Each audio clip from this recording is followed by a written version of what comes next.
കഴിവ് അക്കാദമിയെ കുറിച്ച് നിങ്ങൾ നൽകിയ ആ വിവരങ്ങളുണ്ടല്ലോ, അത് ശരിക്കും വളരെ രസകരമായി തോന്നി.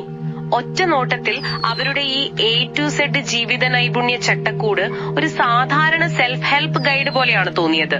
പക്ഷെ അതിലെ M for മാനേജ്മെന്റ് എന്ന ഒരു വാക്കിൽ ഒരുപാട് കാര്യങ്ങൾ ഒഴിപ്പിച്ചു വെച്ചിട്ടുണ്ടല്ലേ. സാധാരണ മാനേജ്മെന്റ് എന്ന് കേൾക്കുമ്പോ എന്റെ ഓർമ്മയിൽ വരുന്നത് ടൈം മാനേജ്മെന്റ് അല്ലെങ്കിൽ ഒരു പ്രോജക്ട് മാനേജ്മെന്റ് അങ്ങനെയൊക്കെയാണ്. ഇവിടെയും അതാണോ അവർ ഉദ്ദേശിക്കുന്നത്? നമുക്കതൊന്ന് ആഴത്തിൽ പരിശോധിച്ചാലോ? അതെ, അവിടെയാണ് ഇതിലെ ഏറ്റവും കൗതുകകരമായ കാര്യം. നിങ്ങൾ പറഞ്ഞതുപോലെ സാധാരണ നമ്മൾ മാനേജ്മെന്റ് പഠിക്കുന്നത് പുറമെയുള്ള കാര്യങ്ങളെ കുറിച്ചാണ്.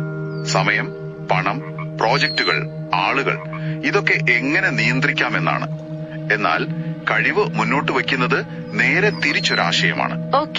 ഏറ്റവും വലിയ മാനേജ്മെന്റ് എന്നത് ഒരു സെൽഫ് മാനേജ്മെന്റ് ആണ്. സ്വയമുള്ള നിയന്ത്രണം. ആദ്യം നമ്മളെ തന്നെ മാനേജ് ചെയ്യുക.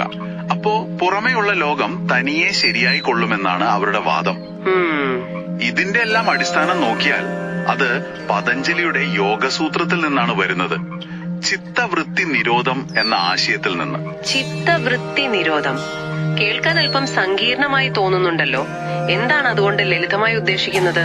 ലളിതമായി പറഞ്ഞാൽ മനസ്സിന്റെ അനാവശ്യമായ ചലനങ്ങളെ നിയന്ത്രിക്കൽ. ഒരു കൊടുങ്കാറ്റുള്ള കടലിൽ നമ്മുടെ ബോട്ടിനെ നിയന്ത്രിക്കുന്നത് പോലെയാണത്. തിരമാലകളെ, അതായത് നമ്മുടെ ചിന്തകളെ നമുക്ക് പൂർണ്ണമായി ഇല്ലാതാക്കാൻ പറ്റില്ല. പക്ഷേ ആ തിരമാലകൾക്കിടയിലും നമ്മുടെ ബോട്ടിനെ, അതായത് നമ്മുടെ ശ്രദ്ധയെ നേരായ ദിശയിൽ കൊണ്ടുപോകാൻ പഠിക്കാം. അതാണ് ശരിക്കും പറഞ്ഞാൽ സെൽഫ് മാനേജ്മെന്റ്. പക്ഷെ യോഗ എന്നത് ഒരു ആത്മീയ മാർഗമായിട്ടല്ലേ നമ്മൾ പൊതുവെ കാണുന്നത്. അതിനെ മാനേജ്മെന്റ് പോലുള്ള തികച്ചും പ്രായോഗികമായ ഒരു കോർപ്പറേറ്റ് ലോകത്തൊക്കെ ഉപയോഗിക്കുന്ന ഒരു കാര്യവുമായി ബന്ധിപ്പിക്കുന്നത് അല്പം വിചിത്രമായി തോന്നുന്നില്ലേ? നല്ല ചോദ്യമാണ്. കഴിവ് മുന്നോട്ട് വയ്ക്കുന്ന പ്രധാന ആശയവും അതുതന്നെയാണ്. ആത്മീയതയും പ്രായോഗികതയും രണ്ടല്ല, ഒന്നിന്റെ രണ്ട് വശങ്ങളാണെന്നാണ് അവർ പറയുന്നത്. അവരുടെ കാഴ്ചപ്പാടിൽ നിങ്ങളുടെ ശരീരം, മനസ്സ്, വികാരങ്ങൾ, ഊർജം, പിന്നെ സമയം, ഈ 5 കാര്യങ്ങളും മാനേജ് ചെയ്യാൻ പഠിക്കുന്നതാണ് ഏറ്റവും വലിയ പ്രായോഗികത. ശരീരം, മനസ്സ്, വികാരങ്ങൾ, ഊർജം, സമയം. അതെ, ഈ 5 കാര്യങ്ങളും ചേർന്നതാണല്ലോ ഒരു മനുഷ്യൻ. ഇതിനെയാണ് അവരൊരു ഹോളിസ്റ്റിക് മാനേജ്മെന്റ് എന്ന് വിളിക്കുന്നത്. മനസ്സിലായി. അപ്പോൾ ഈ ചട്ടക്കൂടിലെ മറ്റുള്ള അക്ഷരങ്ങൾ, അതായത് A മുതൽ Z വരെയുള്ളവ ഈ 5 കാര്യങ്ങളുടെ ഭാഗങ്ങളാണെന്ന് പറയാം. ഉദാഹരണത്തിന് A for exercise, H for health എന്നൊക്കെ പറയുന്നത് നിങ്ങൾ ഈ പറഞ്ഞ ശാരീരിക തലത്തിലുള്ള മാനേജ്മെന്റ് ആയിരിക്കും അല്ലേ? അതെ, കൃത്യമാണ്. ആരോഗ്യമുള്ള ശരീരം ശരിയായ മാനേജ്മെന്റിന്റെ ആദ്യത്തെ പടിയാണ്. എന്നാൽ അതിലും എത്രയോ സങ്കീർണമാണ് മനസ്സിനെ മാനേജ് ചെയ്യുന്നത്. ശരിയാണ്. അതിനാണ് അവർ F for focus, അതായത് ഏകാഗ്രത, I for insight, ഉൾക്കാഴ്ച എന്നിവയെ കുറിച്ചൊക്കെ പറയുന്നത്. ഇതെല്ലാം മാനസിക നിയന്ത്രണത്തിന്റെ ഭാഗങ്ങളാണ്. അവരുടെ ചോദ്യാവലിയിൽ വികാരങ്ങളെ കുറിച്ചുള്ള ഒരു ഭാഗം ഞാൻ പ്രത്യേകം ശ്രദ്ധിച്ചു. കോപം, സംശയം, സ്നേഹിക്കാനും ബഹുമാനിക്കാനുമുള്ള കഴിവില്ലായ്മ, അങ്ങനെയുള്ള കാര്യങ്ങളെക്കുറിച്ച് സ്വയം ചോദിക്കാനുള്ള ചില ചോദ്യങ്ങളുണ്ട്. ഇതൊരു വൈകാരിക മാനേജ്മെന്റിന്റെ ഒരു സെൽഫ് ഓഡിറ്റ് പോലെയാണല്ലോ. തീർച്ചയായും. സ്വയം മനസ്സിലാക്കാതെ നമുക്ക് നമ്മളെ മാനേജ് ചെയ്യാൻ കഴിയില്ലല്ലോ. അടുത്തതായി വരുന്നതാണ് ഊർജവും സമയവും. ഇത് രണ്ടും ശരിക്കും പരസ്പരം ബന്ധപ്പെട്ടിരിക്കുന്നു. അപ്പോ ശരീരം, മനസ്സ്, വികാരങ്ങൾ, അടുത്തത് ഊർജവും സമയവുമാണ്. ശ്രദ്ധ പോകുന്നിടത്ത് ഊർജം ഒഴുകുന്നു എന്ന ഇവരുടെ ആശയം എനിക്ക് വളരെ ഇഷ്ടപ്പെട്ടു.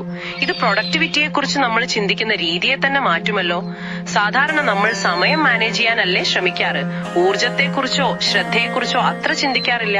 അതാണ് പ്രധാന വ്യത്യാസം. ശരിയായ കാര്യത്തിൽ നമ്മൾ ശ്രദ്ധ കേന്ദ്രീകരിക്കുമ്പോൾ നമ്മുടെ ഊർജം അങ്ങോട്ടൊഴുകുന്നു. ഇത് നിങ്ങളുടെ കാര്യക്ഷമത, അതായത് അവരുടെ ഭാഷയിൽ പറഞ്ഞാൽ P for പ്രൊഡക്ടിവിറ്റി സ്വാഭാവികമായി വർദ്ധിപ്പിക്കുന്നു. അപ്പോൾ M for മാനേജ്മെന്റ് എന്നത് നിങ്ങളുടെ ഒരു ടു ഡു ലിസ്റ്റ് മാനേജ് ചെയ്യുന്നതിനെ കുറിച്ചല്ല. അത് നിങ്ങളെ തന്നെ ഒരു സമ്പൂർണ്ണ വ്യക്തിയായി കണ്ട് നിങ്ങളുടെ എല്ലാ തലങ്ങളെയും ഒരുമിച്ച് മെച്ചപ്പെടുത്താനുള്ള ഒരു സമഗ്ര പദ്ധതിയാണ്. ഇതിലൂടെ വ്യക്തികളെ കേവലം ജോലിക്കാരോ ഉപഭോക്താക്കളോ ആക്കാതെ ചിന്തിക്കുന്ന പൗരന്മാരാക്കി മാറ്റുക എന്നതാണ് അവരുടെ ആത്യന്തികമായ ലക്ഷ്യം. അപ്പോൾ നമ്മൾ മനസ്സിലാക്കേണ്ട പ്രധാന കാര്യം ഇതാണ്.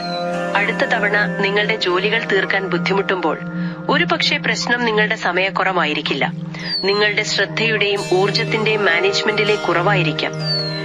കഴിവ് പറയുന്നത് അതാണ്, പുറമേ അല്ല, അകത്താണ് ആദ്യം മാനേജ്മെന്റ് തുടങ്ങേണ്ടത്. അതെ, ഈ ചർച്ച അവസാനിപ്പിക്കുമ്പോൾ നിങ്ങൾക്ക് ചിന്തിക്കാനായി ഒരു ചോദ്യം കൂടി തരാം. കഴിവ് അക്കാദമിയുടെ ദർശനത്തിൽ ഒരു ലോകം, ഒരു തിരിച്ചറിവിന്റെ മാർഗം, ഒരു വിദ്യാഭ്യാസം. നമ്മളിപ്പോൾ ചർച്ച ചെയ്ത ഈ സമഗ്രമായ സെൽഫ് മാനേജ്മെന്റ് എന്ന ആശയം വ്യക്തികളിൽ മാത്രം ഒതുങ്ങുന്ന ഒന്നാണോ, അതോ ചിന്തിക്കുന്ന പൗരന്മാരെ വാർത്തെടുക്കുന്നതിലൂടെ ഒരു സമൂഹത്തെയും ഒരു രാജ്യത്തെയും മുഴുവനായി മാനേജ് ചെയ്യാനുള്ള ഒരു രൂപരേഖയായി ഇതിനെ കാണാൻ കഴിയുമോ?